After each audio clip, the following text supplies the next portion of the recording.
What gave you the confidence of getting out of the closet? What does it feel like coming out in a corporate setting? When nature calls, where do you usually go? Okay, hi guys, welcome back to my channel, and it's a special edition since it's Pride Month. Pride Month is celebrated every June to achieve equal justice and equal opportunity to lesbian, gay, bisexual, transgender, queers, and many more. So shout out tayo dyan sa mga LGBT friends natin dyan.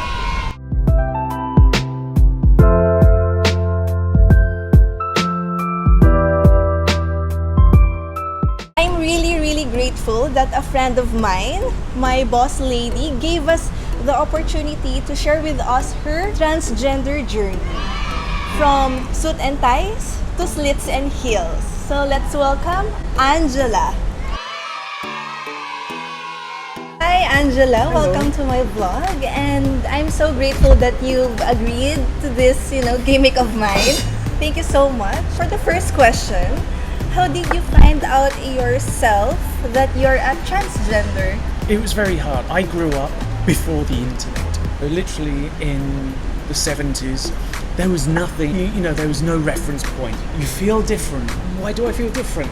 What's this? And that was the thing, for the first 10 years, it was just like, I know something's different. Mm-hmm. Like even at primary school or elementary school, and there was no one to talk to. Mm-hmm. And this was the problem. So it wasn't till the internet in the early 90s, learning the internet, and you think, okay, is this me? That really was when I first tried to articulate who I was. What's the definition of transgender? For me, it's feeling that I am a woman. So yeah, biologically still a male, but it's to have that feeling and what I associate to. What does it differ from being gay? Being gay means you're interested in guys. And I'm okay. not. The common misconception, certainly here in the Philippines, is assumed if you're transgender is you have to be interested in guys, whereas you go to other countries and there's no assumption. During those early stages, do you have a friend? No. But it's like that's the hardest thing, when you don't have anyone to talk to. Now it's a bit easier because you have the internet. You go to Facebook groups, things like that, and you can find people who have similar feelings, expressions. But for me growing up, literally, I grew up in a conservative household. Mm-hmm. It was just, there was no one. Even in school? No. But I went to an all-boys school from day one. I had to hide it. You have to fit into the social norms in the 70s and 80s of growing up. When was the first time you dressed up as a lady? And how did it make you feel? Who's your inspiration of your fashion? The first time would be in the early 90s. And that's the thing, it's so long ago. Got to know this guy who lived close to me, who was a cross-dresser. He had all the wigs and everything, so he said, right, so you can do makeup. So that was the first time, being dressed and then realising this felt normal. Being David and being dressed very guy, but feeling uncomfortable. I put on the wig and makeup and think, yeah. And it was like, this makes sense now. But what was the hardest thing that you went through during your transgender journey? Having to pretend you are normal, to hide it. So stressful, where you have to pretend doing rock climbing, hiking, being the typical guy, and not having anyone you could talk to. And led me to some very dark times. It's scary. How do you deal with people who still doesn't accept the LGBTQ community? I think it depends in the environment. Here in the Philippines, there's a lot more acceptance of LGBT. You go to Europe and it's a lot more open and accepting. So yes, things are changing, definitely compared to when I grew up. I'll give you an example. My late uncle was gay. Mm-hmm. Until 1969, that was illegal. You would end up prison sentence for being gay. What? It was a 2-year prison sentence, especially in Europe, so they're becoming more accepting. But it takes time, and in some cases you have to wait for a generation to die off before those attitudes change as well. What gave you the confidence of getting out of the closet and say, this is it, I don't care anymore, I'm coming out? I'd always planned that certainly by retirement I would have come out, because my biggest fear was my career, especially when you get seniority. People treat you differently, they view you differently, and people would not accept me as a Western transgender, coming out in the Philippines. But then with the pandemic and realizing that life can suddenly be cut short, I lost a couple of friends to it, and it was just like, okay, no, I've got to be who I am, because it causes so much stress. Whether you're transgender, whether you're gay, lesbian, bisexual, when you have to hide this from family and friends, the stress inside really literally affects your health, your mental health. And I got to the point where it was just like, okay, suppressing it for 30, 40 years, I couldn't go on any longer. I was just like, okay, I will have to be me. But knowing that some people, including family, might not accept, will that really matter? Would I stop being me just to please them? In some cases it would, but in other cases it was just like, no, really, I was at the point in life where it's just, if they don't, then so what? It's their issue. They will still see that I'm still me. So just because I'm now cuter doesn't... Honestly, you're like livelier. That's what they will realise, that as a person, I'm still the same person. And that's what I've been told, is that they've realised that I haven't changed. I'm still the person, as you say, more bubbly and whatever. But my attitude and caring towards people hasn't changed. It was very, very tough finally thinking, okay, now is the time, Who inspired you to come about? Is it Angela King? No, in the end it really was the stress with the pandemic, thinking, okay, you only live once. YOLO. Mentally, I was getting into a dark place, always suppressing it. And that was the thing, and so like for mental health, for family health, it was just like, okay, I had to do something about it. How did you feel coming out during pandemic? It made it a bit easier because you don't see so many people. So my biggest fear was, okay, what's going to happen my first day in the office? The nice thing was, with only like 10% of the office in, it was like, okay, baby steps. Yeah. I got used to going out to the condo, then dressed. Okay, I can do it. But yeah, I was so nervous on that first day. What would people say in the office? My peers at the same level and stuff. With the new persona of yours, what other changes have you made in your life aside from the way you look? Any major changes? The biggest change is Wardrobe?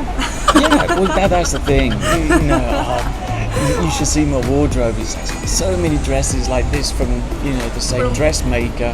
Finding the style, that was a big thing. As you know, I was quiet, subdued, because I always felt I had to hide. I had to put this persona on. That was one of the biggest changes people have realised, was like, wow, very different, more bouncy, more happy. Any physical changes? Like, did you also change your sheets from blue to pink? Now it's just like, what the heck, if I fancy silk sheets, buy silk sheets and stuff. Obviously physical changes when you start HRT, hormone replacement therapy. It's literally when you start taking female hormones, you physically start changing as well. It's a big thing which you can't take lightly, because once you go that route, a lot of the changes are permanent, unless you then have surgery to remove those changes. Before, I used to have, I think, 6 pairs of shoes. I now have like 20 plus pairs of heels and flats and sneakers. That's the crazy thing, big changes. Of all the countries that you were based, why come out here in the Philippines? It was really because of living here, knowing that, okay, I'm going to be here for a long time. Purely because long term, I'm going to live here. Okay, bite the bullet and trying to do the transition here. What does it feel like coming out in a corporate setting? That took a lot of stress and worry. The hardest thing initially was coming out to the whole team. How would the team react? In 2019, we had a diversity training thing. I chose that, LGBT training about what it's like in the workplace, considerations, and then that's when I told the team. And I remember at the time, I was shaking. So nervous, thinking, okay, how would people react? And then when I wanted to come out to the company, I had to run it up literally to group office, because my seniority, I had to get permission. Well, what do I do if they say, well, no, you can't? That had never factored in that, okay, I would have to get permission from... Super bosses. Yeah, because of my seniority, and literally went all the way to the top to notify them, and they were really, really supportive, and that made the big difference, because having the support literally from the top boss, if he is willing to support me, and he sends that message down, so therefore anyone under him...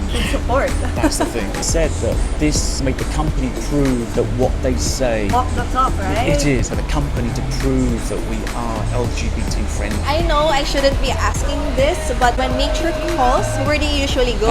Here is such a big issue. Yes, because I remember the news, yeah. the one that she was beaten up. To be honest, only once have I had to use facilities outside of home. It was actually at the gym, and when I said, look, I really need to go, they said, you are presenting as a female, so go to the female restroom. But I was really worried as to... Other females. Yeah, one of the staff took me in, made sure no one was else around, and it was just like, that was such a blessing. But otherwise, still now, I just wait. I go before I go out. So if I get caught short, I then go home. It is a very stressful thing, because I don't want to go to a male bathroom. I don't feel male. I don't identify. I feel threatened if I... Shout out to all the super malls here to have friendlies. So even at work, I use combined disability, CR, and executive CR. And that's the thing, because even at work, they weren't too sure which one for me to use. A solution, use the disabled toilet. And that's all really I would ask when going out in public.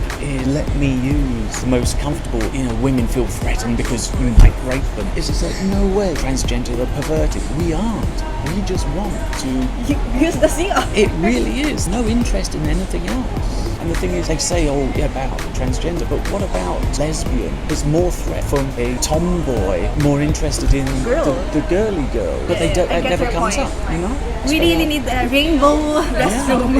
Yeah, it is better to have a unisex bathroom. If you need to use the bathroom, that is all. You don't use it to hang out or whatever. Yeah, actually. People just want to do their business, wash their hands, that's it. But they use it as a argument when there is actually no argument. It's a false argument. What's the best advice you could give to those who are still hiding in their closet?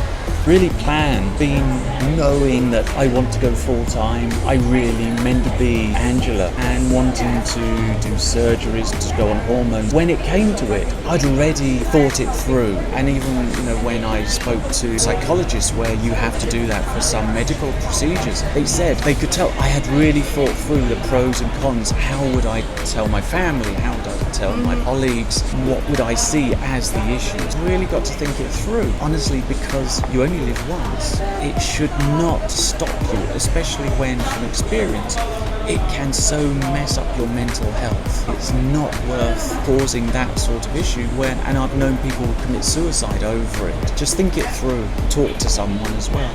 What's your wish for the LGBTQ community? The community is to have equal rights, so literally simple things that we can go use the bathroom and not have to worry about someone being stupid about it. It sounds silly, but something as simple as that. To treat people fairly. Love wins. It is. To end this, let's do a fast talk.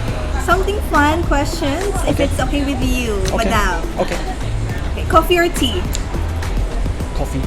Heels or sneakers? Heels. 2-piece or 1-piece? One piece. Tea bag or granny panties? Tea bag. Pajamas or lingerie? Lingerie. Pink or violet? Pink. Barbie or Disney princesses? Disney princess. Lights on or lights off? Doesn't matter. Sex or chocolates? Ooh. Sex. Thank you again, Angela, for trusting me with your transgender journey and sharing it on my channel. Again, happy Pride Month, guys! Always remember, love wins! Room, yung CR, na they can't get enough comfort when using public CRs. So hopefully, ma-address ito ng mga super mega malls natin dyan. Shout out, guys! Let's be an open-minded community.